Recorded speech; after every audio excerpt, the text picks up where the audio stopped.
Hello everyone, welcome to my YouTube channel. I am Sonali. इस video में हम लोग देखेंगे क्लास 7 हिंदी का बसंत बुक का चैप्टर 2 दादी माँ का क्वेश्चन आंसर्स। तो चलो शुरुआत करते हैं दादी माँ इस पाठ का प्रश्न अभ्यास। फर्स्ट मेन कहानी से। फर्स्ट क्वेश्चन, लेखक को अपनी दादी माँ की याद के साथ साथ बचपन की और किन किन बातों की याद आ जाती है। आंसर है, लेखक को अपनी दादी माँ की याद के साथ साथ मित्र की याद आती है। किसान भैया की शादी, गांव की बारिश में भीगना, ज्वर का आना, दादी माँ की सेवा तथा रामी चाची की घटना भी याद आती है।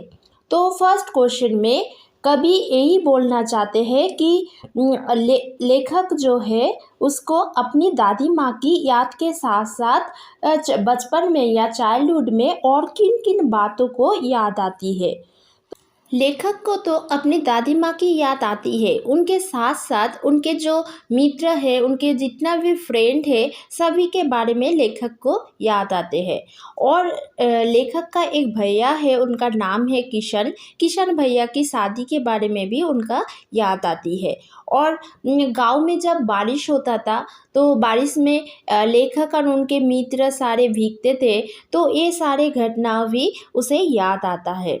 और जब वो गांव में रहते थे, जब उन्हें ज्वर आता था, तब कैसे दादी माँ उनका सेवा करते थे, ये सारे घटना भी लेखक को याद आती है। रामी चाची के साथ दादी माँ का क्या बातचीत होता था, वो कैसा झगड़ा करते थे, ये सारे घटनाएं लेखक को याद आती थी। नेक्स्ट सेकंड क्वेश्चन, दादा की मृत्यु के बाद लेखक के घर की आर्थिक स्थिति खराब क्यों हो गई थी।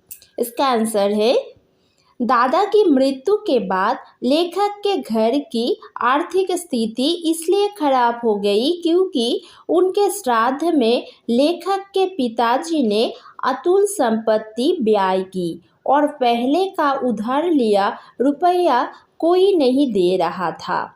इसलिए दादा की मृत्यु के बाद लेखक के घर की आर्थिक स्थिति खराब हो गई थी। तो सेकंड क्वेश्चन में लेखक यही बोलना चाहता है, जब लेखक की दादाजी का मृत्यु हो गया था तो उसके बाद लेखक के घर में जो आर्थिक स्थिति था वो कैसा रहा था, उनका आर्थिक स्थिति क्यों खराब हो गया था उसी टाइम, उसके बारे में लिखना है। तो दादा की मृत्यु के बाद लेखक के घर की आर्थिक स्थिति इसलिए खराब हो गई थी क्योंकि उनके जब दादाजी के श्राद्ध कर रहे थे तो उसी टाइम लेखक के पिताजी ने बहुत ज़्यादा संपत्ति का ब्याह किए थे, मतलब बहुत ज़्यादा पैसा खर्च किए थे और लोगों उनके पास से जो उधार लिया था वो पैसा भी उसे नहीं मिला था, तो इसलिए उनके घर में आर्थिक स्थिति खराब हो गई थी। नेक्स्ट थर्ड क्वेश्चन, दादी माँ के स्वभाव का कौन सा पक्ष आपको सबसे अच्छा लगता है और क्यों। आंसर है, दादी माँ का स्वभाव दयालु है, उनके स्वभाव का यही पक्ष सबसे अच्छा लगता है। दादी माँ अपने घर के सदस्य से लेकर गरीबों तक की मदद करने से पीछे नहीं हटती है।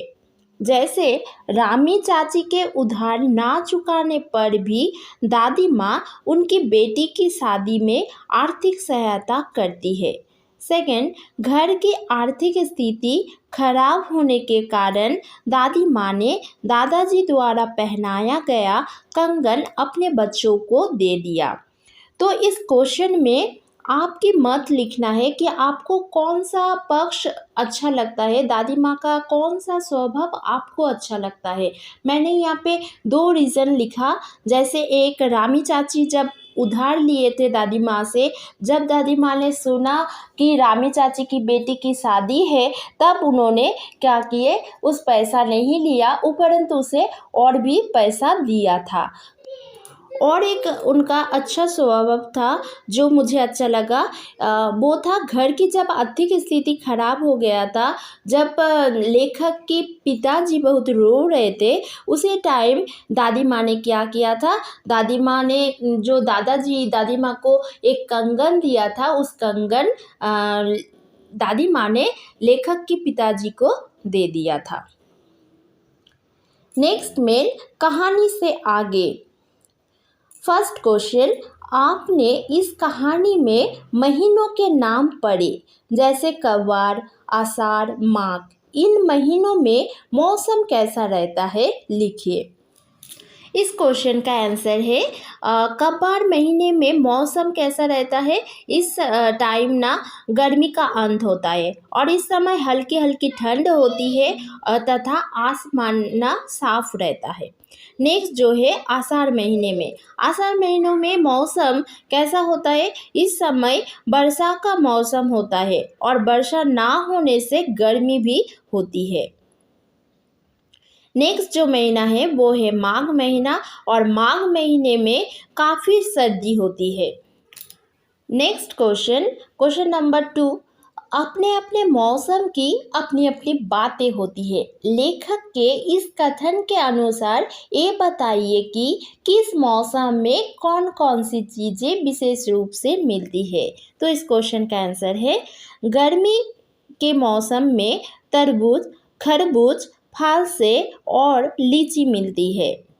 नेक्स्ट जो महीना है आषाढ़ के महीने, आषाढ़ के महीने में बारिश होती है। इस मौसम में आम, जामुन, ककड़ी और खीरा मिलता है। नेक्स्ट जो महीना है वो है माघ के महीने में अंगूर, केले, अमरूद और गुड़ आदि मिलते हैं। नेक्स्ट मेन भाषा की बात। फर्स्ट क्वेश्चन, नीचे दी गई पंक्तियों पर ध्यान दीजिए। जरा सी कठिनाई पड़ते अनमना सा हो जाता है, सन से सफ़ेद। समानता का बोध कराने के लिए सा, सी, से का प्रयोग किया जाता है। ऐसे 5 और शब्द लिखिए और उनका वाक्य में प्रयोग कीजिए।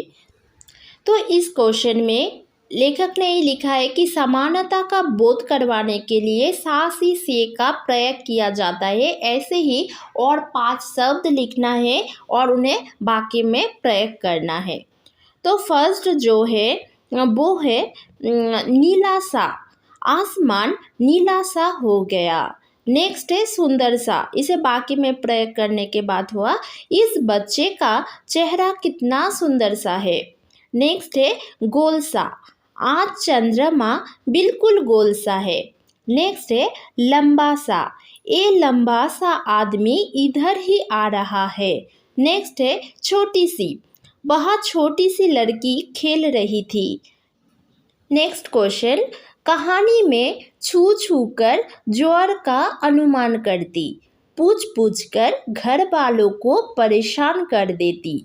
जैसे वाक्य आए हैं, किसी क्रिया को जोड़ देकर कहने के लिए एक से अधिक बार एक ही शब्द का प्रयोग होता है।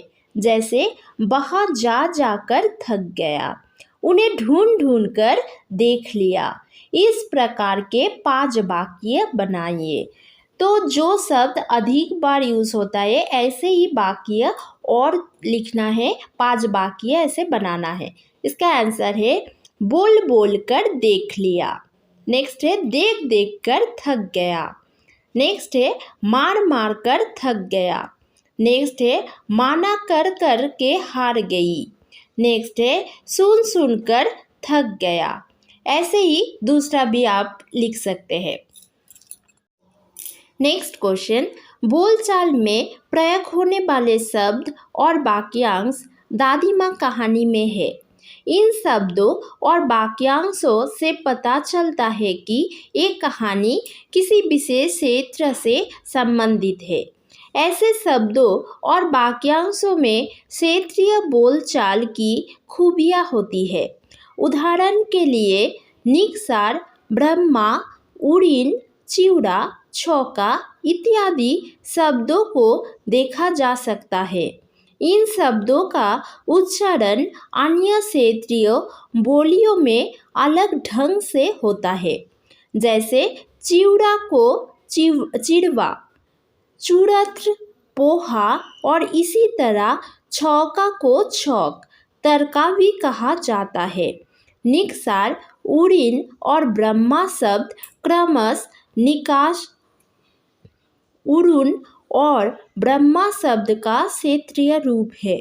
इस प्रकार के 10 शब्दों को बोलचाल में उपयोग होने वाली भाषा बोली से एकत्र कीजिए और कक्षा में लिखकर दिखाइए।